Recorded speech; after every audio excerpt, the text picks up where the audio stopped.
Good morning students, कैसे हैं आप सब। आज का जो हमारा टॉपिक रहेगा वो हमारा टॉपिक है मोलैरिटी नॉर्मेलिटी से रिलेटेड होगा। ठीक है, तो आज मैं आपको पढ़ाऊंगा मोलैरिटी और नॉर्मेलिटी के प्रॉब्लम्स कैसे सॉल्व की जाती है।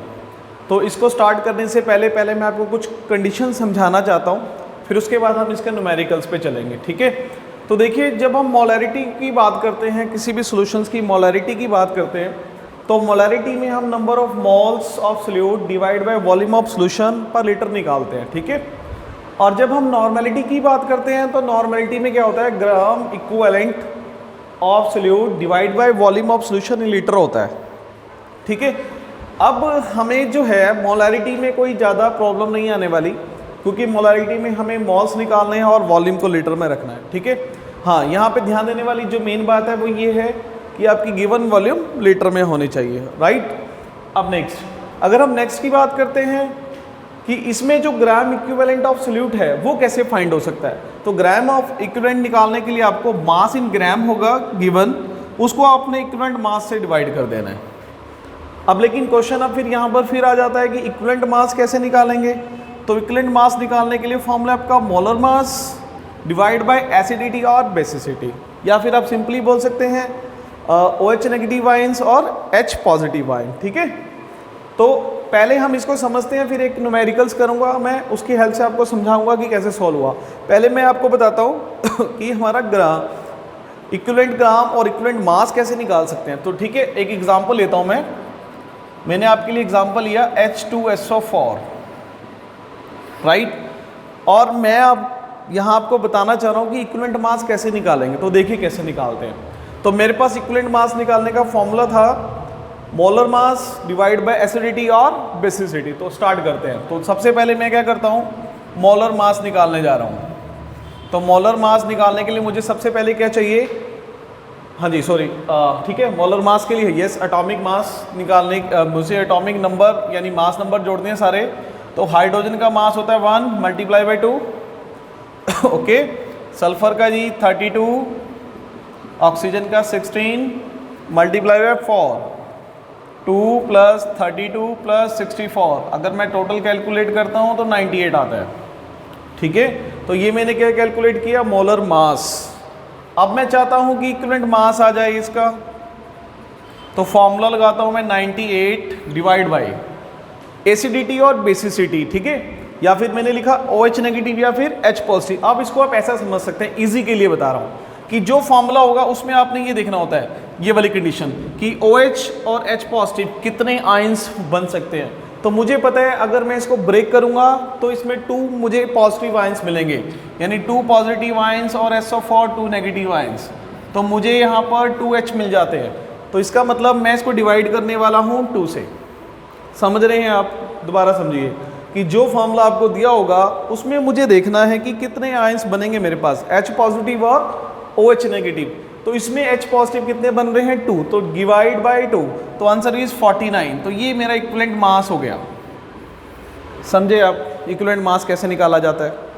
ठीक है, तो ऐसे करके हम इक्विवेलेंट मास निकाल सकते हैं। ठीक है, तो जो भी हमें नेक्स्ट न्यूमेरिकल में ग्राम इक्विवेलेंट निकालने होंगे वो हम न्यूमेरिकल में सॉल्व करेंगे। तो आइए एक न्यूमेरिकल देखते हैं, उस न्यूमेरिकल से आपको और समझ आएगा कि मोलैरिटी और नॉर्मेलिटी कैसे फाइंड करते हैं।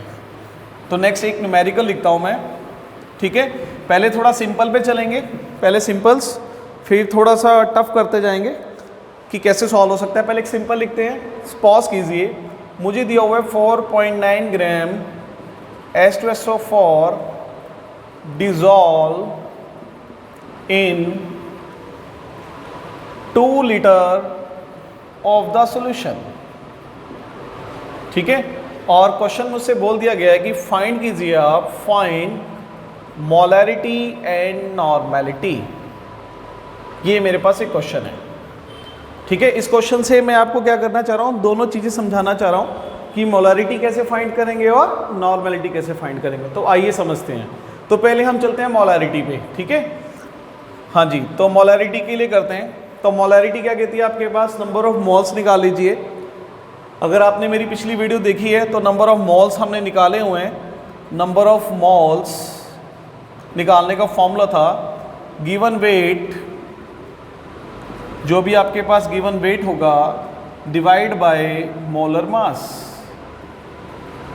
ओके, तो हम ये अप्लाई करते हैं। तो गिवन वेट आपका कितना है 4.9, ठीक है।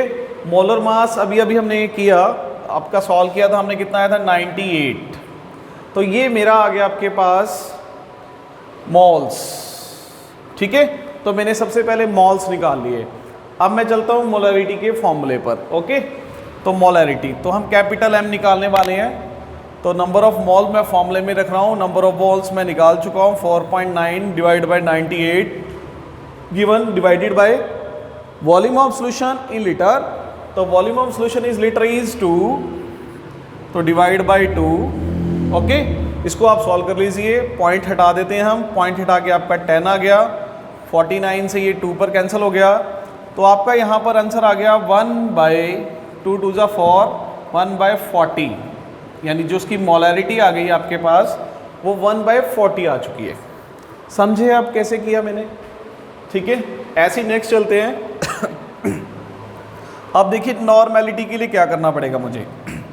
तो नॉर्मेलिटी के लिए सबसे पहले मुझे ग्राम इक्विवेलेंट निकालने पड़ेंगे। तो चलिए पहले हम ग्राम इक्विवेलेंट ही निकालते हैं। ग्राम इक्विवेलेंट, तो ग्राम इक्विवेलेंट का फॉर्मूला आपके पास मास इन ग्राम।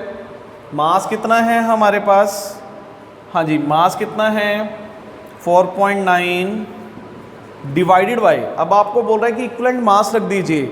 अभी अभी मैंने आपको बताया था इसी H2SO4 का इक्विवेलेंट मास कितना आ रहा था 49, तो मैं इसको डिवाइड करने वाला हूँ 49 से।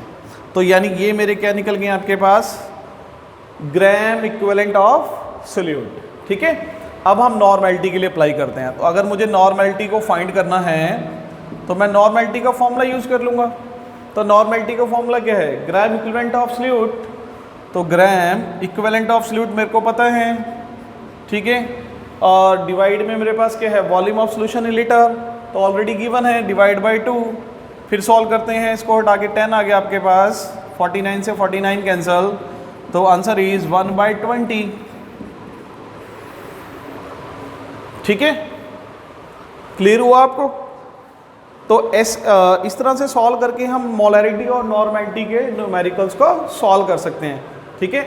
ये जैसे जैसे हम नेक्स्ट आगे चलते जाएंगे कंसेप्ट को थोड़ा डिफ़िकल्ट करते चले जाएंगे। अभी आपको सिर्फ बेसिक था कि बताया मैंने कि कैसे आप मोलैरिटी और नॉर्मेलिटी के क्वेश्चंस को सॉल्व कर सकते हैं। तो इसमें आगे भी नेक्स्ट है, तो अभी फ़िलहाल आप बेसिक ट्राई कीजिए और नेक्स्ट वीडियो में मैं आपके लिए और कुछ क्वेश्चन लेके आऊँगा। उस क्वेश्चन में हम और ट्राई करेंगे मोलैरिटी नॉर्मेलिटी के ऊपर, ठीक है। तो आज की वीडियो के लिए इतना ही है, आप इसको मैक्सिमम ट्राई कीजिए। Thank you.